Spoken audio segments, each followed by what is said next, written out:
Everyone has a voice.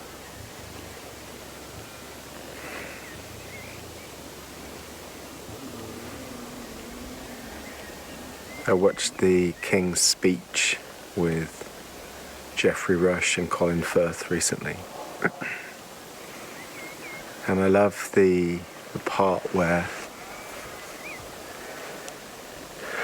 Geoffrey Rush, his character, Lionel Logue, sits on the throne, and Colin Firth's character, just before he is going to be made King George in the coronation, is going through all different types of neurosis.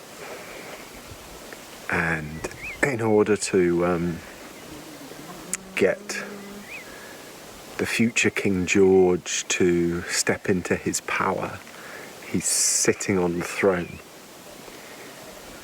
And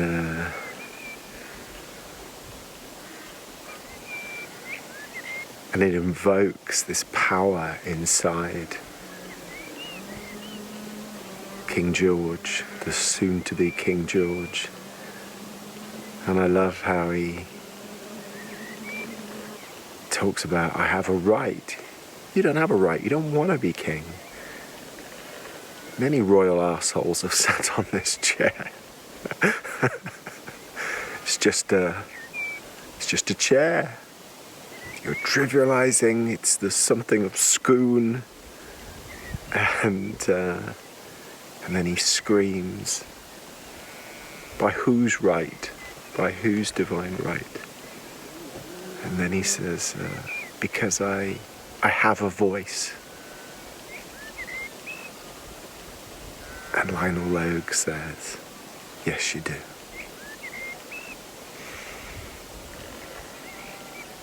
You have such perseverance, Bertie. You'll make a bloody good king. It still moves me when I listen to that. We all have a voice, every single one of us. We all have a right to be heard. And many of us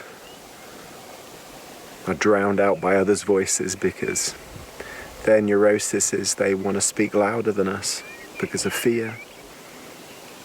Others don't speak up because of fear. Ultimately, we have to find a voice that's not coming from fear, coming from truth. It's coming from love. It's coming from heart, passion. That voice is what makes good leaders.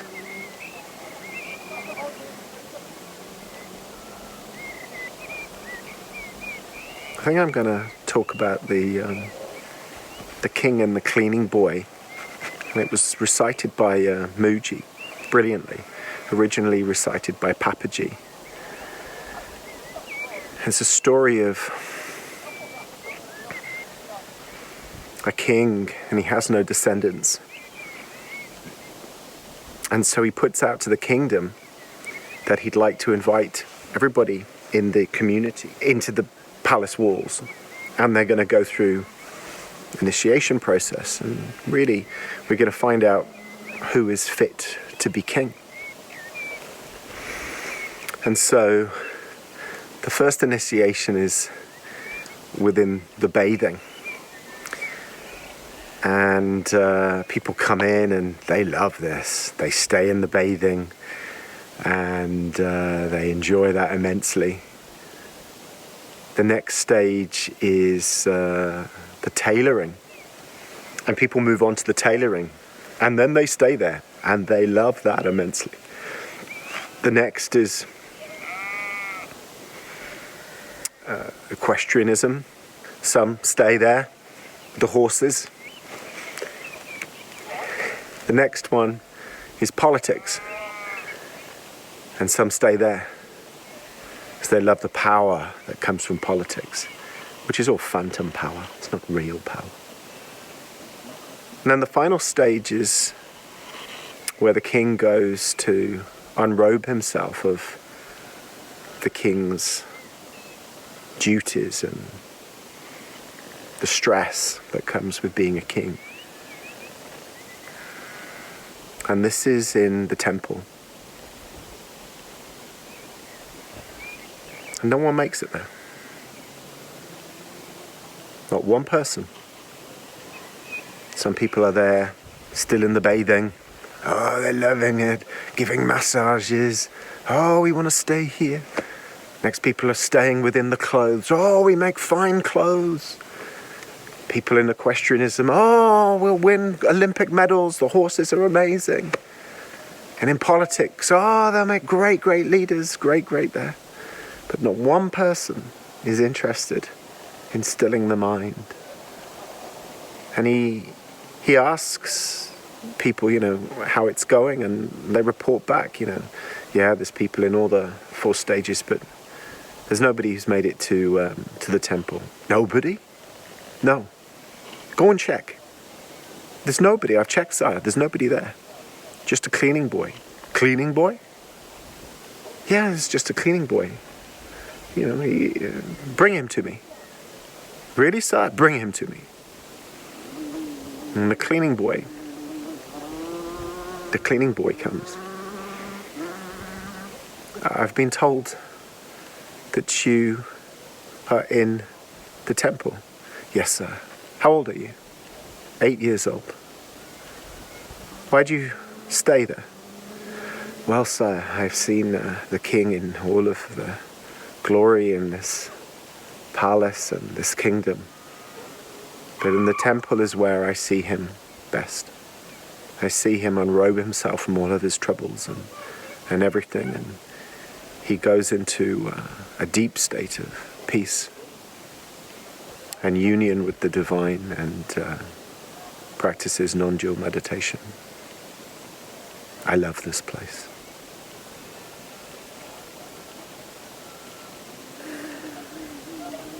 You know the rest of the story.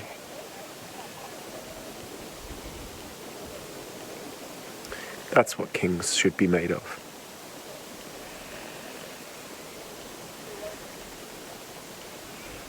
I watched equally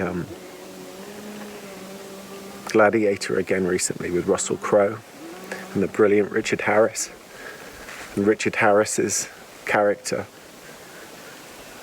Emperor of Rome, he says to Maximus, there's one last thing I would like of you, and that is to rule Rome. There's too much corruption. And he says, I cannot do this. He wants to go home to his wife and live a simple life, and wife and son, grow crops and be a simple farmer. And he says, that's why it must be you.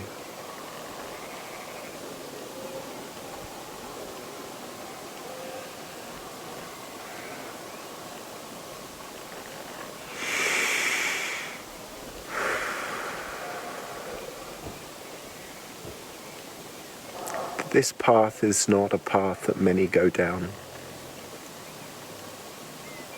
Scott Peck, who was an Type 1 psychiatrist, I imagine, called this the road less travelled. The riches here may not be financial.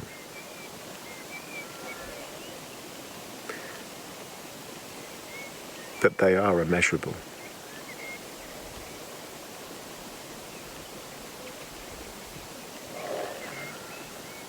That sun that's slowly setting. This is Sunday. There's no coincidence that it's called Sunday, Day of the Sun. To worship something much bigger than us.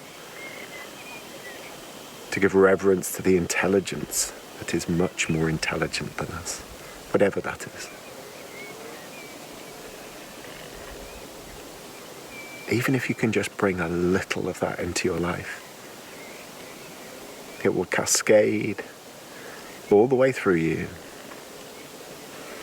and bring you abundance, peace, joy,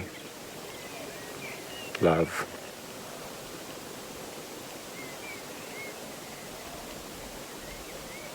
And that power And it is power, not force.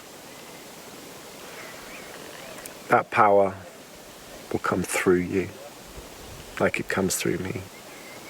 And it's super powerful. It's not wanting for anything. It's literally being.